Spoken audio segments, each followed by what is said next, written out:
D'accueillir aujourd'hui le lancement de Zemus, qui est un projet qu'on soutient depuis le début au Cano et avec lequel une vraie histoire est en train de s'écrire. Peut-être pour vous dire deux mots sur cette maison et l'association qui la gère.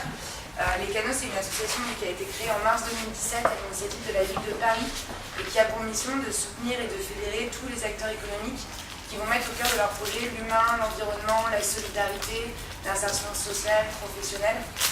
Donc pour mener à bien cette mission, qui est vraiment soutenir et fédérer tout cet écosystème, on a plusieurs leviers d'action et notamment l'accompagnement des projets.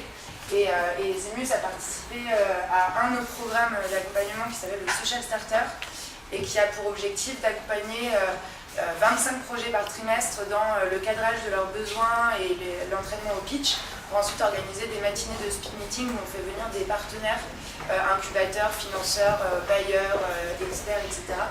Et ainsi, en une matinée, chaque entrepreneur peut rencontrer plusieurs de ses experts sur des petits formats de rendez-vous.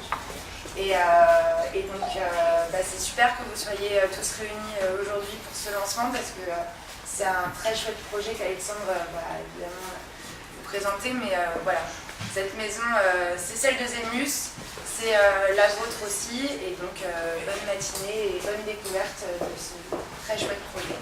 Merci, Marion. Juste une petite réflexion à faire. Est-ce qu'on dit Zemus ou Zemus? Ah oui, peut-être que je pense. On va le dire justement parce qu'en fait, Zemus, ça vient au d'abord d'une contraction de deux mots, Zem en anglais et us aussi. D'accord, alors je le prononce mal, pardon. Donc c'est très bien, Zemus, tout à fait. Mais ça veut dire beaucoup de choses en fait, c'est un arbre, Zemus. Ça veut dire aussi Zemzem, en arabe c'est une source miraculeuse. En russe, Zem, c'est dans les langues slaves, c'est sa terre en fait, ou le globe. On a une traductrice officielle ici présente et je parle sous son autorité. Ça veut dire aussi, également, en français, je suis ému, nous sommes émus. C'est une expression qui est un petit peu maintenant tombée en désuétude, mais qui se disait encore il y a une vingtaine d'années, quand dans un discours officiel, quelqu'un voulait remercier l'Assemblée, il commençait généralement par je suis ému d'être parmi vous, nous sommes émus d'être parmi vous. Alors, comme Zemus a pour vocation de publier des informations officielles par pays, évidemment, ce mot-là convenait parfaitement. Voilà. On pourrait dire Zemu aussi en français, à la française, donc tu n'as pas fait d'erreur maintenant. Merci pour ton accueil, merci au Social Starter, merci au Cano, vraiment de nous ouvrir ces portes et de nous accompagner si bien pour ce lancement. Et merci à vous toutes et à tous d'être venus. Sarah, qui est secrétaire générale de Zemus, va présenter effectivement et introduire notre session d'aujourd'hui. Ok, et je reste dans un coin derrière tout ça. Merci, donc nous souhaitons en effet remercier à nouveau chaleureusement les Canos qui nous prêtent leurs locaux aujourd'hui pour vous présenter notre projet. Nous sommes vraiment heureux de vous recevoir aujourd'hui. Merci à vous d'avoir répondu à cet appel.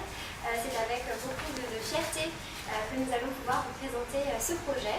Ce projet, c'est une aventure humaine. On a de petits moyens mais de grandes ambitions. C'est ce qui caractérise un peu Zemus. Zemus, c'est aussi l'histoire d'un homme, Alexandre Vigne, qui développe cette idée depuis 6 ans déjà. Et c'est aussi des jeunes que je souhaite remercier, qui participent aussi directement à la réussite et à la concrétisation de cette idée. Zemus, c'est aussi une ouverture sur le monde, puisque, comme le disait très bien Alexandre, c'est la possibilité de comprendre et partager les actualités des pays du monde entier. Voilà, alors avant de rentrer plus en détail sur ce qu'est Zemus, je vous propose éventuellement de regarder une petite présentation, une petite animation vidéo. On peut éteindre les lumières. Oui.